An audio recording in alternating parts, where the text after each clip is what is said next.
மறுபடியா இடத்துல நம்ம பரலோக தர அவர் ஆவலா இருக்கிறார்.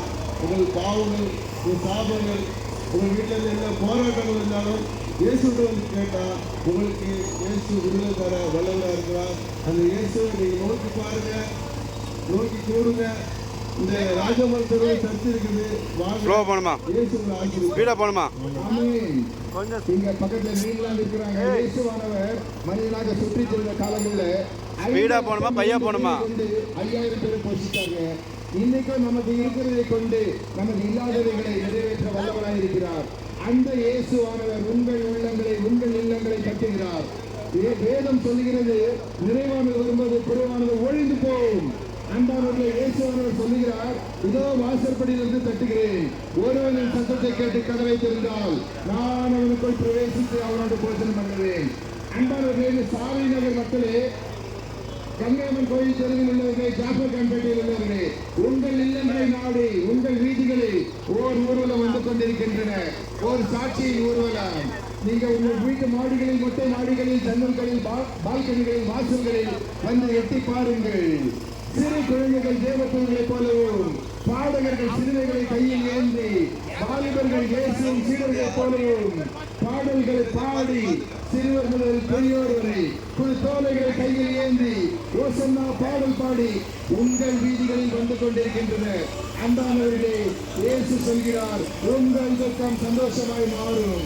எனக்காக இந்த ஊர்வலம் 2000 ஆண்டுகளுக்கு முன்பதாக இயேசுவானவர் எருசலேம் மாநகர வீதிகளை பவனியாக வந்ததினால் இன்று இது உலகம் முழுவதும் திருத்தோலை திருநாளாக கொண்டாடப்படுகிறது. திருத்தோலை திருநாளில் என்ன ஸ்பெஷல்? இயேசுவானவர் பிறந்ததை நம்ம கிறிஸ்துமஸாக கொண்டாடுறோம். இன்றிலிருந்து 5ஆம் நாள் நாம் இயேசுவை சிலுவையில் அறையினால் வரும் வெள்ளி குட் ஃப்ரைடேயாக கொண்டாடுகின்றனர். அதிலிருந்து மருத்துவராக போனார் அல்ல, மருத்துவர் 3ஆம் நாள் உயிரோடு இருந்தார். வரும் ஞாயிறு, ஈஸ்டர் ஞாயிறு. அன்பானவர்களே, இயேசுவானவர் பிறந்தார், மரித்தார், உயிரோடு எழுந்தார், மீண்டும் வருவார். 2ஆம் வருகைக்கு ஆயத்தமாகவும் ஞாயிற்று நாள் உண்டு, அதற்கு நாம் ஆயத்தமாகவும். அன்பானவர்களே, இயேசு சொல்கிறார், வருத்தப்பட்டு பாரம் சுமக்கிறவர்களே, நீங்கள் எல்லாரும் நிறுத்தி வாருங்கள், நான் உங்களுக்கு இளைப்பாறுதல் தருவேன். இயேசு சொல்கிறார், உங்கள் துக்கம் சந்தோஷமாய் மாறும். நான் உன்னை விட்டு விலகுவதில்லை, உன்னை கைவிடுவதில்லை. நம்மை விட்டு விலகாதவர், நம்மை கைவிடாதவர், நமது கஷ்டங்கள், நமது துக்கங்கள், நமது துயரங்களை தோல் கொடுக்க வல்லவராக இருக்கிறார். இயேசு சொல்கிறார், கேளுங்கள் கொடுக்கப்படும். அவர்கள் கேட்போம், நமது கஷ்டங்கள், துக்கங்களை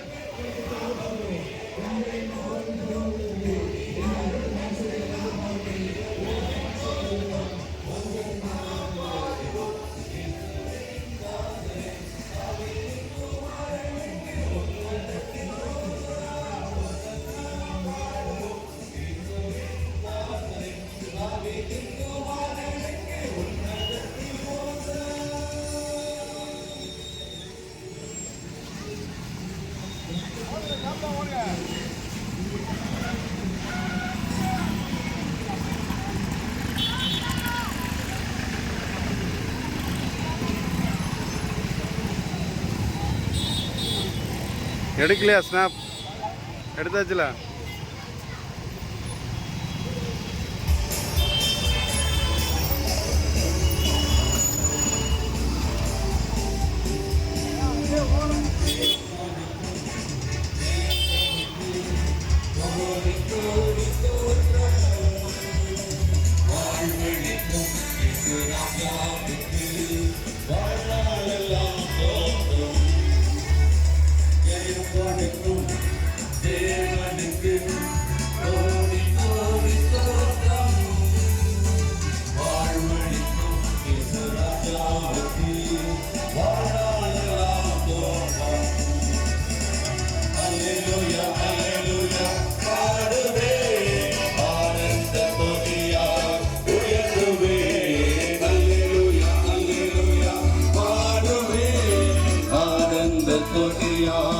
உயர்த்துவே ஜெயம் கொடுக்கும் தேவனுக்கு